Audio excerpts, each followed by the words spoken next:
Hello friends, welcome to my YouTube channel code with Malik Zeeshan. जैसे कि आप लोग जानते हैं कि ये हमारा टिक क्रास गेम का थर्ड ट्यूटोरियल है।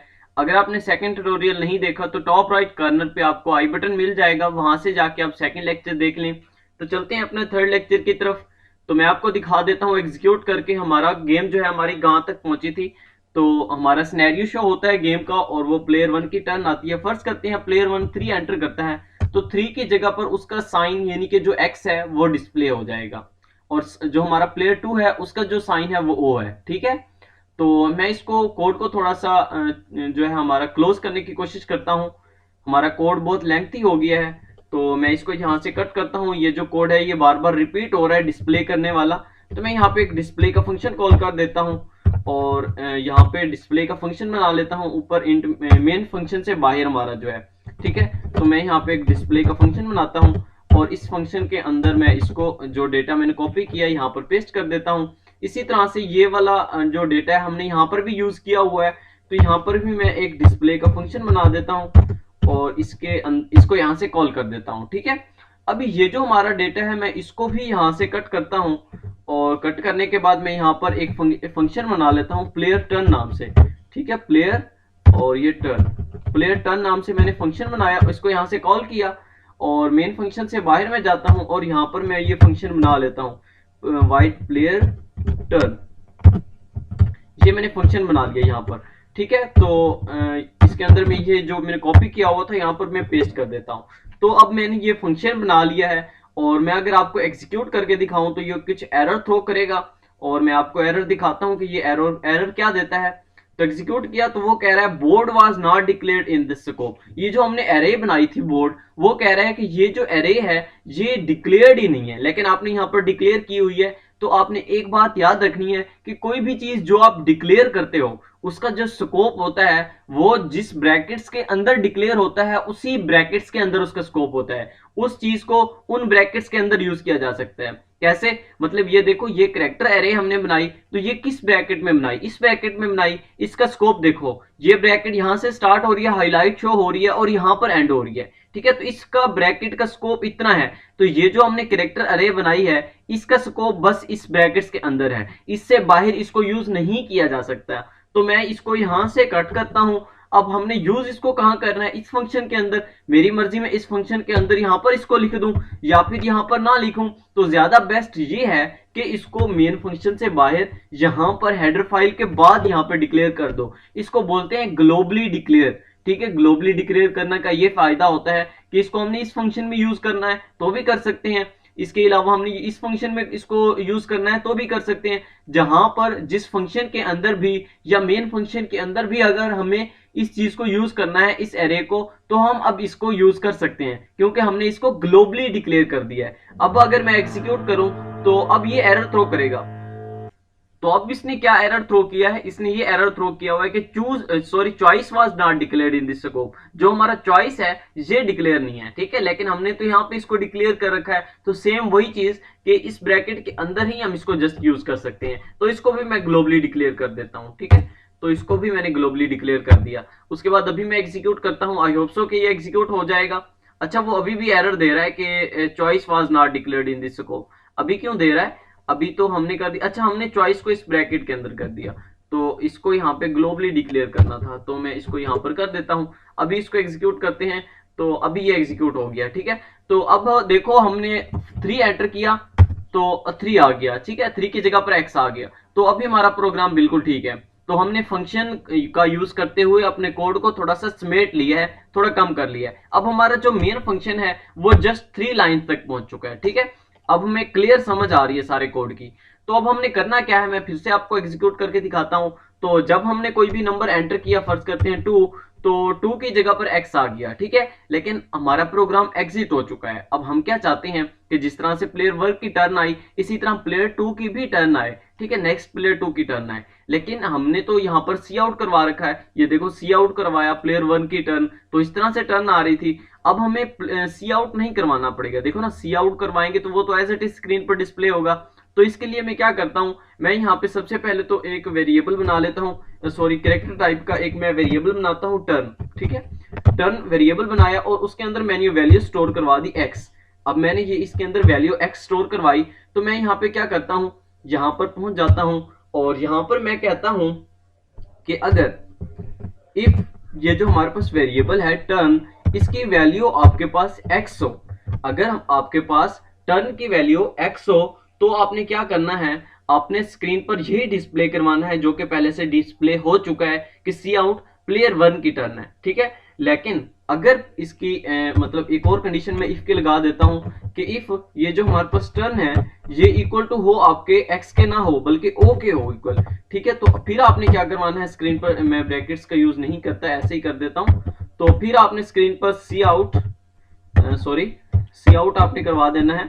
क्या करवा देना है कि अब किसकी टर्न होगी, मैं स्लैश टी साथ में यूज कर देता हूँ, स्लैश टी और हमारे पास प्लेयर 2 और उसका जो सिंबल है हमारे पास वो ओ है और ये, ठीक है।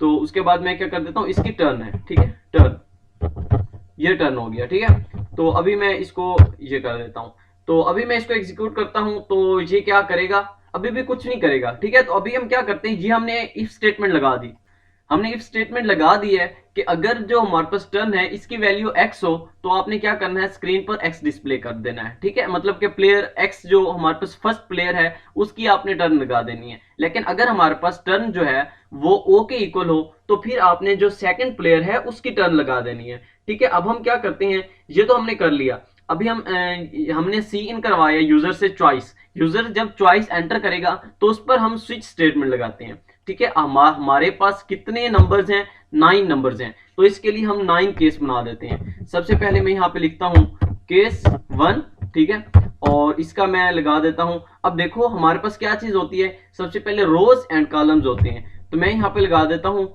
रो जो है वो हमारे पास है 0, ठीक है, रो है हमारे पास 0 और इसी तरह कॉलम मैं लिख देता हूँ, कॉलम जो है वो है हमारे पास 0 और इसी तरह से मैं आगे ब्रेक लगा देता हूँ।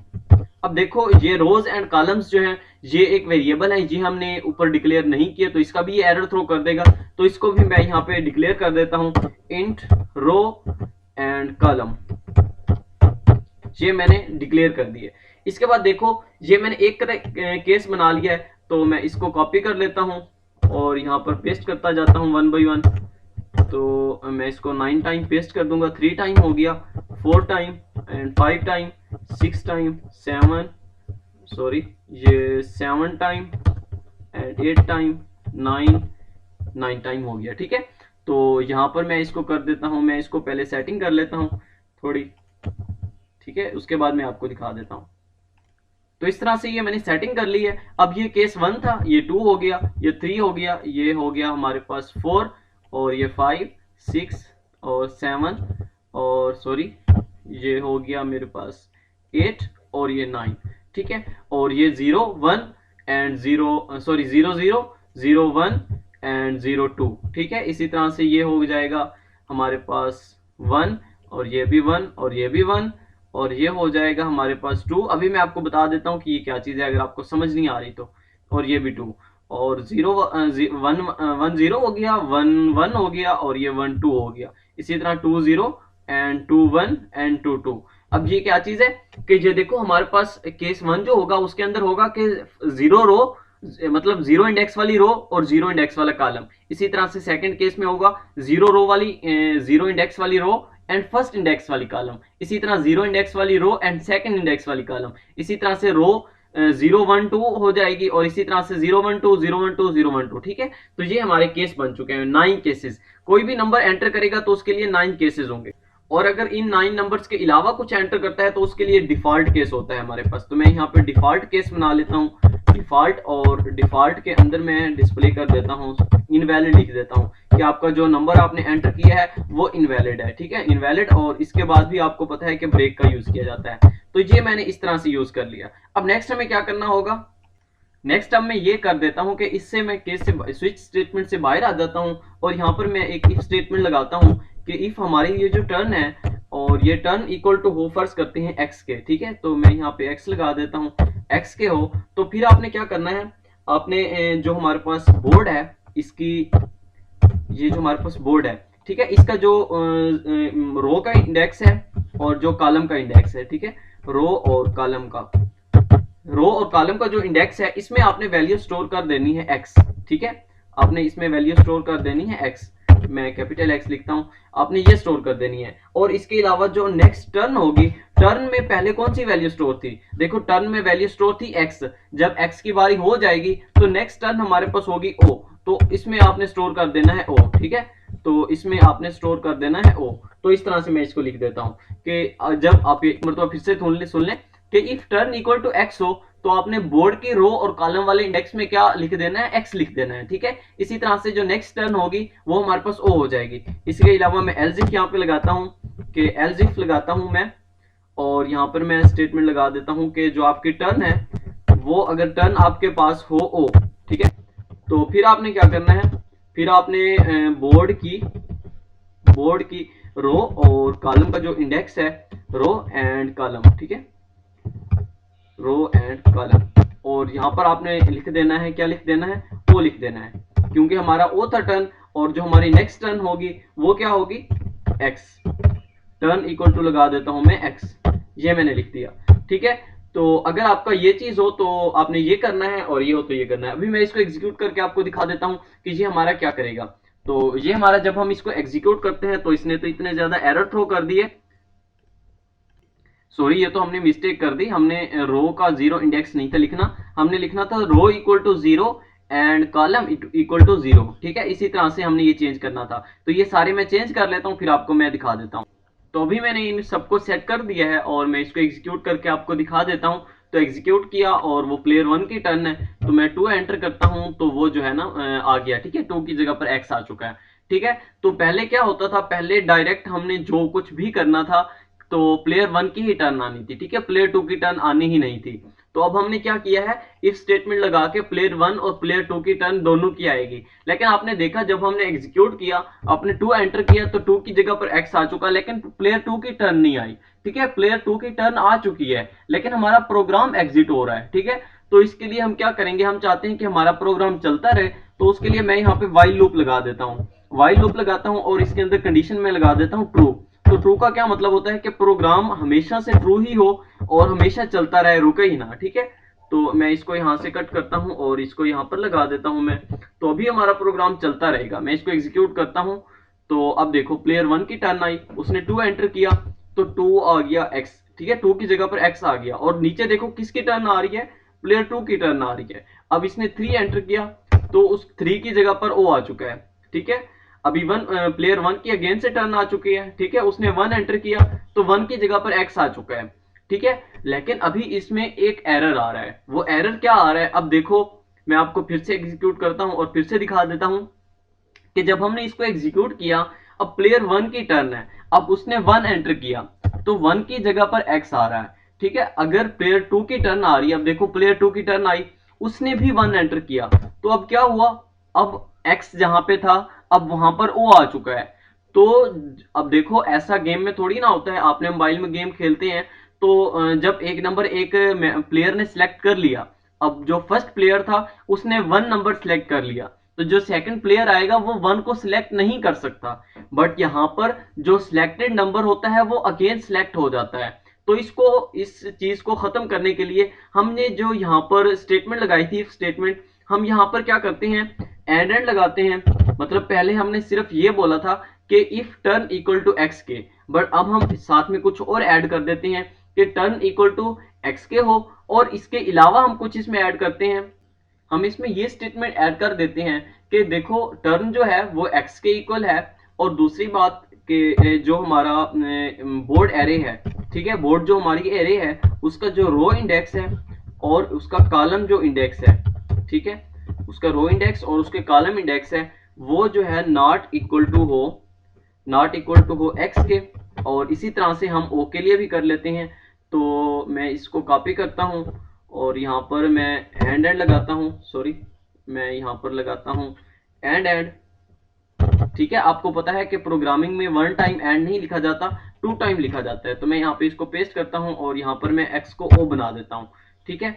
तो अभी मैं इसको कंप्लीट को अगेन कॉपी करता हूँ और कॉपी करने के बाद मैं ये चीज यहाँ पर भी पेस्ट कर देता हूँ, ठीक है। ये दोनों जगह पर स्टेटमेंट लग जाएंगे। अब इसका क्या मतलब है कि अगर टर्न इसके इक्वल हो और जो बोर्ड की रे और कॉलम का इंडेक्स है वो x के इक्वल भी ना हो, o के इक्वल भी ना हो, मतलब कि पहले से सिलेक्टेड ना हो, तो फिर उसमें आपने x की वैल्यू पुट करनी है।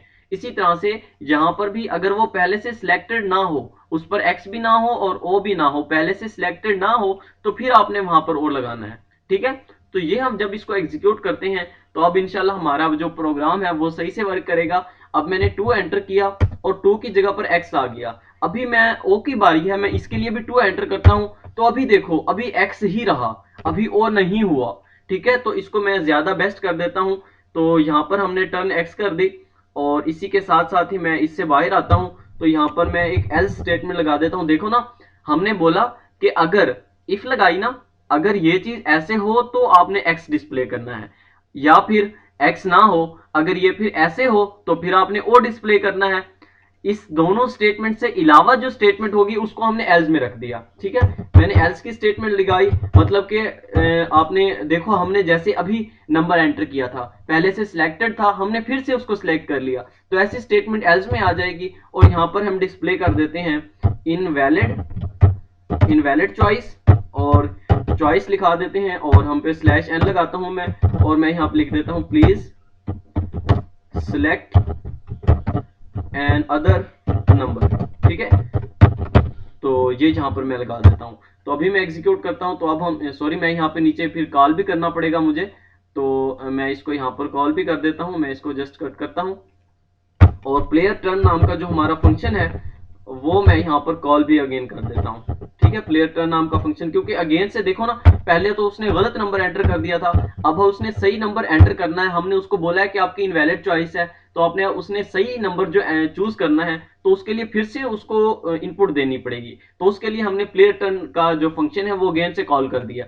तो देखो उसने 2 एंटर किया था, तो अब ओ की बारी आई। अब देखो 2 की जगह पर एक्स आ चुका है। अब इसने भी अगर 2 एंटर किया तो स्क्रीन पर डिस्प्ले हो चुका है कि इनवैलिड चॉइस, और नीचे लिख के आ चुका है प्लीज सिलेक्ट एनदर नंबर, फिर उसकी फंक्शन की कॉल आ रही है। अब देखो, अब यहां पर मैं 3 सिलेक्ट करता हूं तो उसने 3 की जगह पर ओ को डिस्प्ले कर दिया। लेकिन देखते हैं, हम ऐसे गेम खेलते जाएंगे तो हमारे इतने ज्यादा बोर्ड ऊपर से बनते जा रहे हैं। मैं चाहता हूं कि ये हमारे इतने ज्यादा बोर्ड ना बने, तो उसके लिए क्या करता हूं मैं, इसके लिए मैं सिस्टम CLS का यूज करता हूं। देखो हमारा जो फंक्शन डिस्प्ले हो रहा है, तो यहां पर मैं आ जाता हूं और यहां पर मैं सिस्टम CLS लगा देता हूं। इससे का क्या मतलब होता है मैं अभी आपको बताता हूं। इन्वर्टेड कॉमास में CLS लिख दो। ठीक है, अब इसका ये मतलब है CLS मतलब क्लियर स्क्रीन। इसको क्या करेगा, जो ऊपर वाले बोर्ड होंगे, ऊपर वाली जो स्क्रीन होगी उसको क्लियर कर देगा, और जो अपडेटेड स्क्रीन होगी उसको डिस्प्ले कर देगा। क्योंकि हमने बार बार फंक्शन को कॉल करना है ना, तो जब सेकेंड टाइम कॉल होगा तो जो पहले वाली स्क्रीन होगी उसको वो क्लियर कर देगा। देखो कैसे, मैंने 2 एंटर किया तो 2 की जगह पर देखो x आ जाएगा, देखना वो देखो अपडेट हो गया, उसी के अंदर ही, न्यू बोर्ड क्रिएट नहीं हुआ। अभी इसने 3 एंटर किया तो देखो 3 की जगह पर o आ गया। इसी तरह देखो हमने इसने जो हमारा फर्स्ट प्लेयर था इसने 1 एंटर किया तो 1 की जगह पर x आ गया। ठीक है, अब देखो हमारी गेम माशाल्लाह बहुत अच्छी बन चुकी है, बहुत ही अच्छी बन चुकी है। अभी देखो इसमें एक और बात है, अब देखो 2 की बारी है, उसने 6 एंटर किया और 6 की जगह पर ओ आ चुका है। इसी तरह से सेकंड की बारी है, उसने 5 एंटर किया और फिर जब सेकंड की बारी आई तो उसने 9 एंटर किया। अब देखो, अब तीनों ओ आ चुके हैं, ओ एंड ओ। इस सिचुएशन में इसको क्या करना चाहिए था, इस सिचुएशन में इसको डिस्प्ले कर देना चाहिए था कि game is over and O is winner, लेकिन इसने नहीं किया।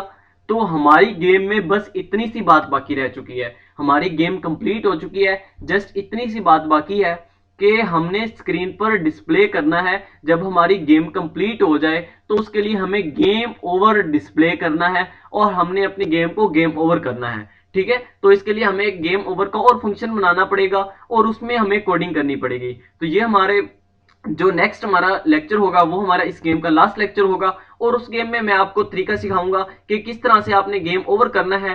तो आई होप सो कि ये आज का लेक्चर आपको कंप्लीट समझ आ चुका होगा। अगर आपको समझ नहीं आई तो आप इस लेक्चर को दोबारा से देखें और इसकी प्रैक्टिस करें, जितना हो सके। मैं आपको ये रेकमेंड करूंगा कि आप साथ साथ प्रैक्टिस करते जाएं, तो ये आपको अच्छे से समझ आएगा। ठीक है, थैंक यू सो मच। फिर मिलते हैं नेक्स्ट वीडियो में, और जो कि हमारी इस गेम की लास्ट वीडियो होगी। Thank you so much and Allah Hafiz.